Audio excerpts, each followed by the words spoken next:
Hi, students. In this semester, you have to watch 9 films by yourself, and most of the film follow the sequence of a textbook. But in the footage, I won't give you the whole text. Only main ideas and the important details are mentioned. And I hope you have to listen to my lecture carefully, because maybe some interesting questions will pop up in my lecture. And if you can write down the answers in the discussion session, which is on your right hand side, then you can get extra points, especially the first and the second ones. And by the way, during watching the footage, you will come across some pop up questions on your screen. If you don't answer the questions, you cannot move on. Uh, but don't worry, I won't count the questions for your final grade. But it's kind of a way of keeping your attention and help you have focused on the film. In other words, if you have any questions anytime, you can write it down in the discussion section and you will get the answers as soon as possible. And if you have any suggestions for making a film, anything about the lessons, about the course, and you are always welcome to tell me or tell the assistants in any kinds of forms. All right. The first lesson is Unit 5, Lesson 1, and the subject of the Unit 5 is human beings.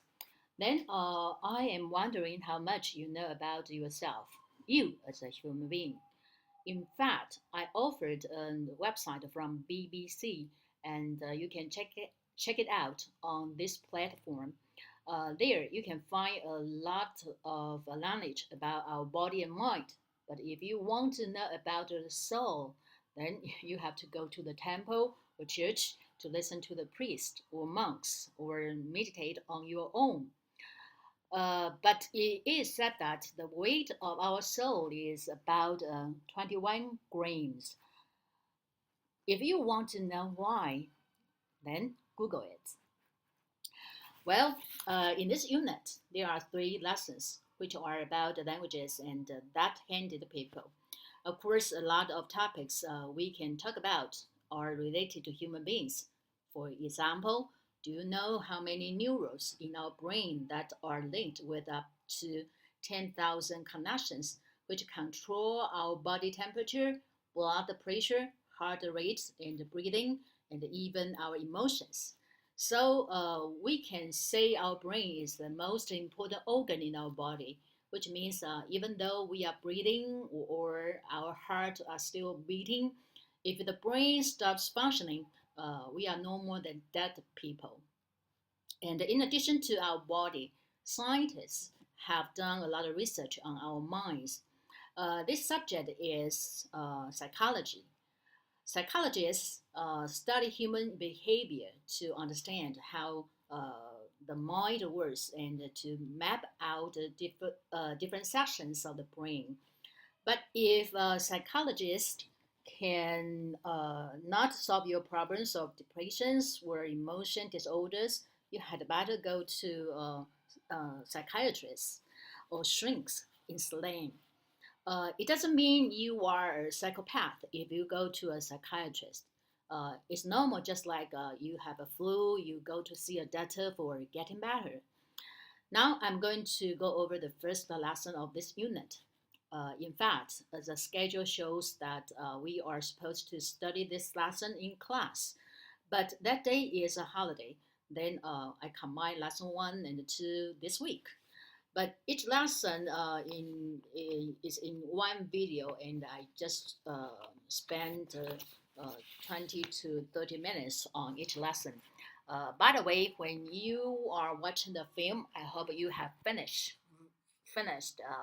reading the lesson or you have your textbook at hand. Okay, the first lesson, the first paragraph.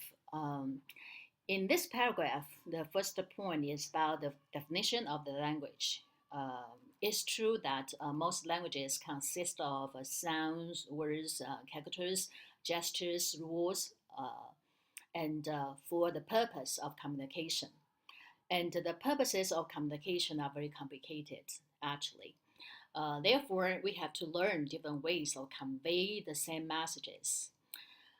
Here, you have to learn a new word, character. Maybe for some people it's not the new word, but here, character means a mark or symbol used in the writing system. And then I give you the sample sentence. Actually, in our textbook, there is no sample sentence, but I think if you want to memorize a new word, it's better to memorize it in the context, at least in the sentence. Because here, character is a countable noun and it means a word in English. But if a character is an uncountable noun, it stands for good quality of human beings. In fact, there are many meanings in this word. It depends on what context it is in. All right, so that's why I want you to memorize the word in the context. The second point is about the number of languages in the world. Okay, you can find it out in your textbook. All right, then in the second paragraph, there are some points I want you to pay attention to. The first one is the form of languages, especially the rules or grammar. Um, Maybe you doubt if there is grammar in the Chinese language because most of us cannot explain Chinese grammar. But truly, there are rules to form a Chinese sentence. For example, there is a plural form in the Chinese languages just for pronouns. And then in the second point, you have to know the differences between written languages and the spoken languages. And by chance, these two sentences are written in a way so-called parallel structure. And parallel structure actually is a very common structure in the English writing. Okay, so please look at these two sentences. In written languages, meaning is expressed through a system of characters and the rules for combining those characters. So here, characters means words or graphs. Okay, and in the second sentence, in spoken languages, meaning is expressed through a system of sounds and the rules for combining those sounds. All right. Later on, I will explain what parallel structure is. But you have to know the difference between the spoken language and the written language. The most distinguished difference is that in spoken languages, pronunciation is very important, but rules are rules, which means people don't care about the grammar very much. Okay, all right, and then next one, I want to explain the parallel structure. Parallel structure means using the same pattern of words to show that two or more words or ideas are of equal importance and to help the reader comprehend what is being written. It is grammatically correct to ensure that phrases, clauses, and items on a list at a column use the correct parallel structure. All right, and then I show you two examples, which are sentences. The first one is Ashley likes to ski, to swim, and to jump. But if you write the sentence in this way, Ashley likes to ski, to swim, and jumping, then it's not a so-called parallel structure, and it's not correct. All right, and the second example is the following activities can be done at the shopping center: buying groceries, eating lunch, or paying your bill.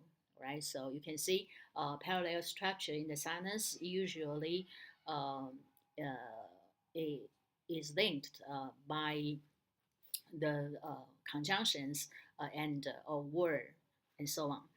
And actually, parallel structure is often used in speeches because this kind of structure impress the listeners and is easy to understand and also can reinforce the tone and the power of the speech. And in that way, uh, the emotions of the listeners or audience can be aroused.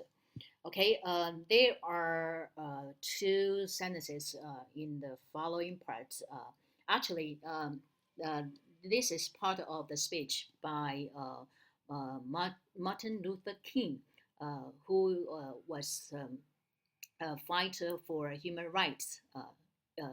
He was a black person, all right, in the United States. Okay, see these two sentences, and you can see the parallel structure. I have a dream that one day this nation will rise up and live out the true meaning of his creed. We hold those truths to be self evident that all men are created equal. I have a dream that one day, on the red hills of Georgia, the sons of the former slaves and the sons of the former slave owners will be able to sit down together at the table of brotherhood.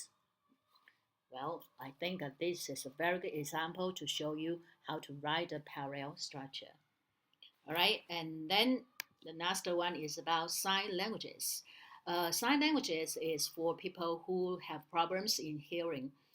Therefore, they cannot learn spoken languages.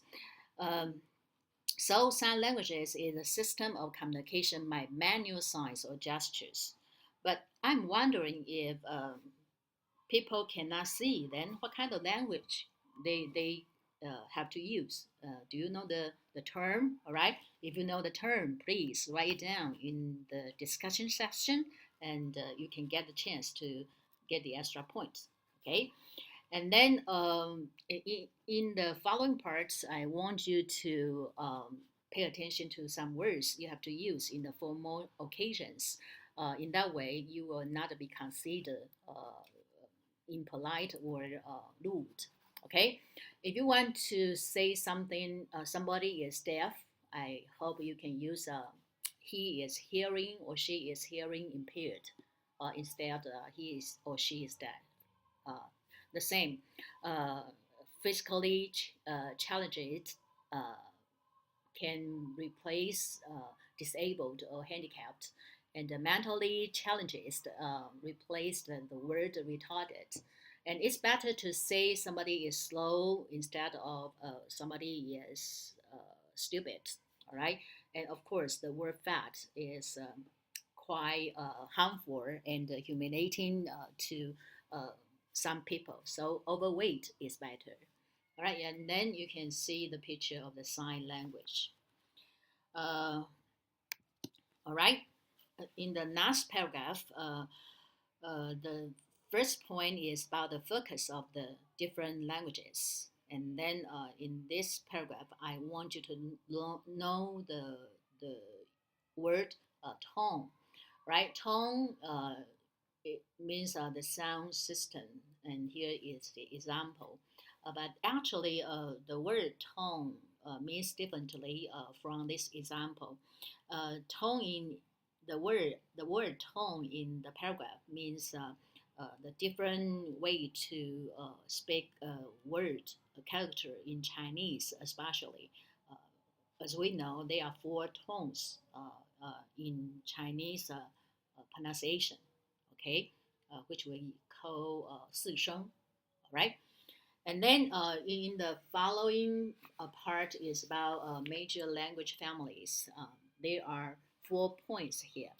The first one is the Austronesian family, which contains this 500 languages, including Filipino, Malay, and Mori. Sorry, Philippine. The P should be F. All right, and then the next one is Basque language, spoken in northern Spain. Uh, it is the only member of its language family, which means there is no minor language that belongs to this language family. And then last one is Indo-European language family, which contains 55 languages, including English, German, Spanish, Russian, and Hindi. And last one is another language family, which is Sino-Tibetan, which includes Chinese, Burmese, and Tibetan.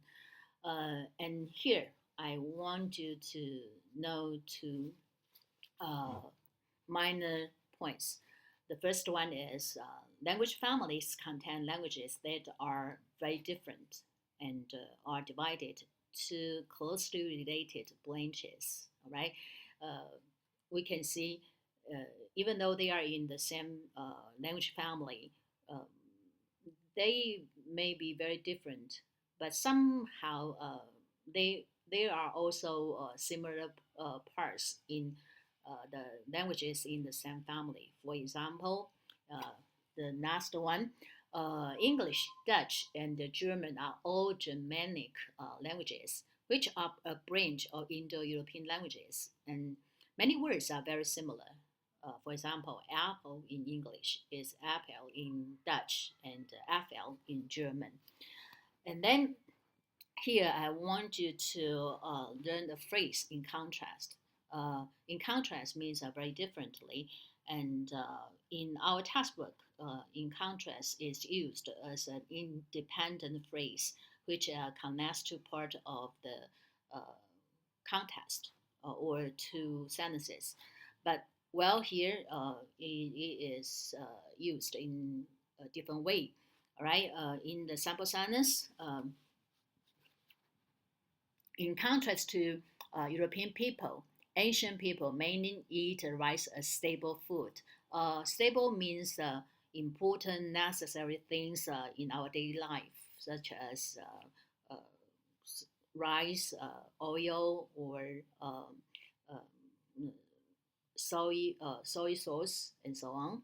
Okay, all right, and then in the last paragraph,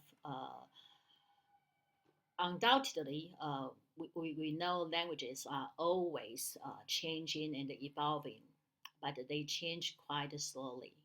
Evolving means developing. Here, the writer thinks the languages change very slowly. But do you agree with this?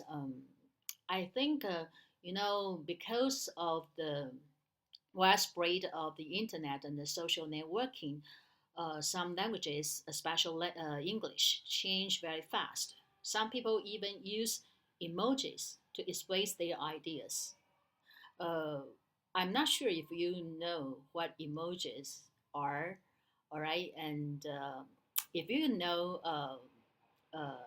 emoji, you know how to spell it, and you can give an example. The same again, you can get extra point. So hurry up. If you have the idea about emoji, then write down immediately. Actually, when we text or send a message, we like to use emojis to show, well, our emotions or show our attitude or something. Okay, it's quite popular right now, actually. All right, and then the second point is about how language is developed. Uh, some people will invent new words, especially in the field of technology. For example, byte, GIF, inbox, LOL. Okay, and the next point is about borrow words from other languages and change the meanings of the words as needed. For example, tomato was borrowed from uh, Nahuatl, an American Indian language spoken in Mexico. And the word walk was borrowed from Cantonese. And you can see the picture in our textbook and know what kind of thing is walk. And meat, once you referred to food in general, but now meat is a kind of specific food in English. All right. And then before you go to the next paragraph, I have a little idea I want to share with you. If you are keen to news, you may know a kind of special taxi company which is called Uber. It's kind of international company actually, but it is illegally run in Taiwan, and according to the news, it was fined in a great amount of money, and so right now this company cannot be run at all. All right, this word Uber is also about a word, and do you know the original language? And well, the first one who answer the question right can get 2 extra points. And then if you know the meaning, write down as well. All right, go. And then the next paragraph, this language, Japanese, is especially mentioned because Japanese uses many long words from around the world. Long here, you know the meaning, which means borrowed. And then you can see some important points about this language.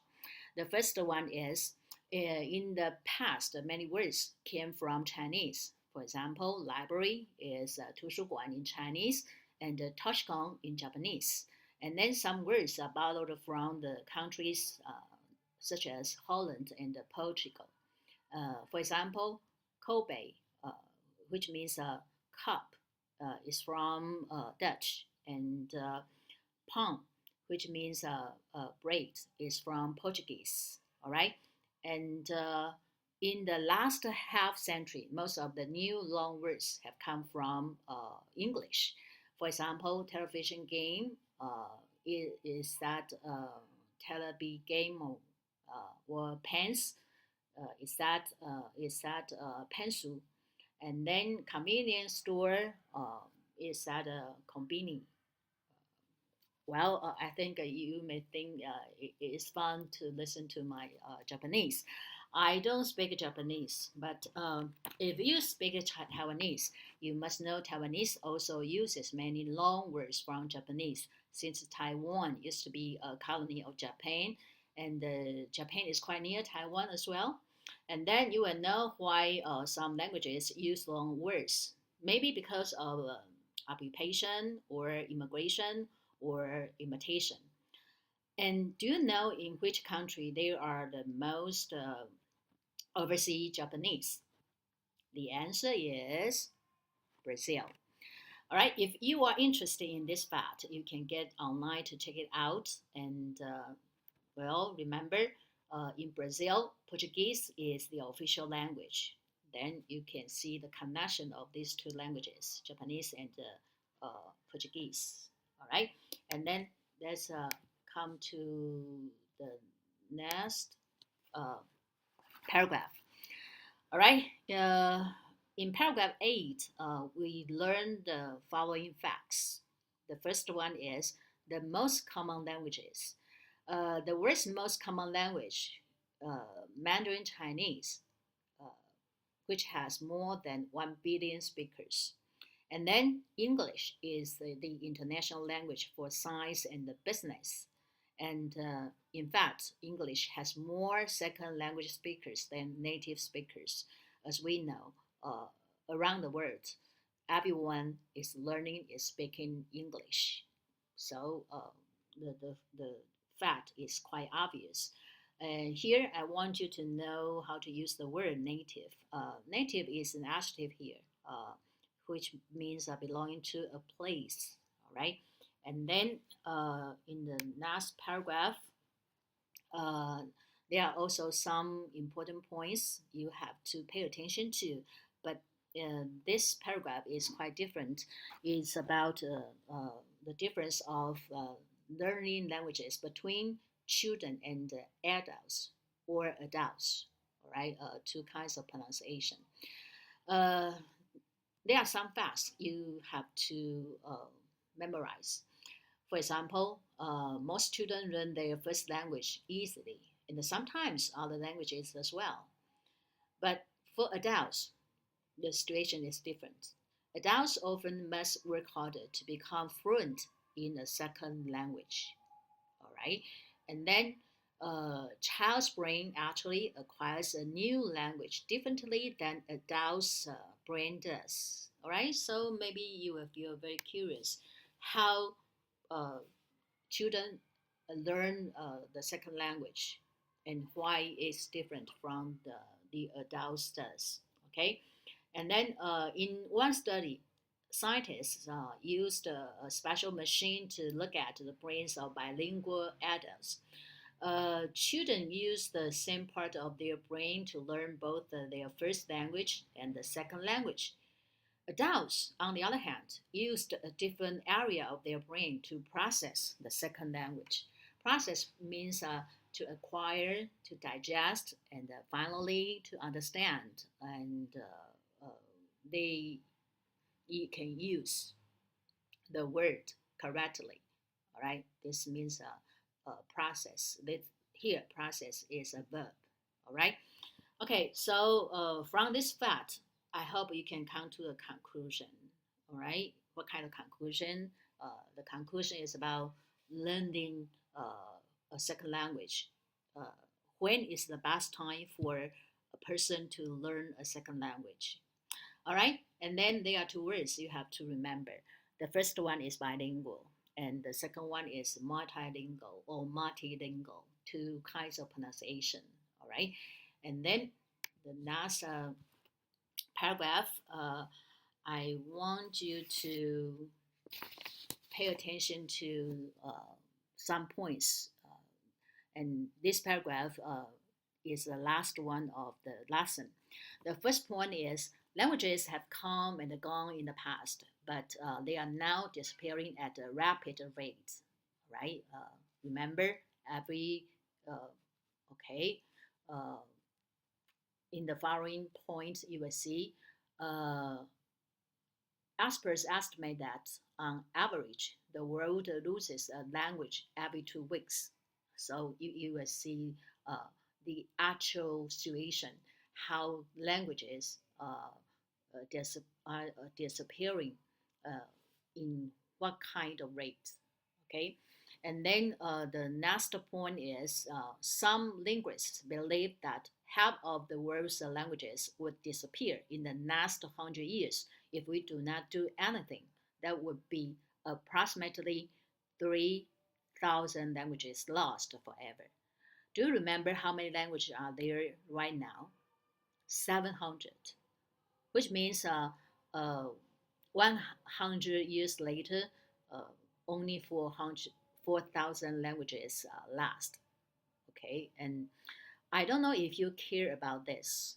Okay, so finally, the writer of the lesson asked this question: should we let that happen? All right.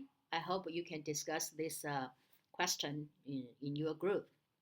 All right, and you can take Taiwan for example. Uh, Especially in Taiwan, some Aboriginal languages are disappearing, and young generations usually don't understand how to speak their native languages, such as Taiwanese, Hakkanese, or Aboriginal languages. Okay, all right. So you have to discuss this question, and especially in the direction how to preserve the languages which are disappearing. Uh, we all know the role that language plays in a country or for a race. Okay, and then the next part you have to learn some new words. All right. The first one is rate. All right, and the second one is estimate. All right, and here I give you some synonyms, which means you can use calculate or appraise to replace this word. All right, and then linguist, which means a kind of expert, especially in the field of language. Okay, all right, and approximately means about or not exactly, and the synonyms are about and around. All right, and then finally, All right, here comes the chance to get extra points. Okay, you can see the following words. Actually, they are English words, okay, but they are borrowed from other languages. So write down the original languages of these words: mosquito, totem, kindergarten, tsunami, mafia. All right, write them down if you know their original languages. And good luck. Go.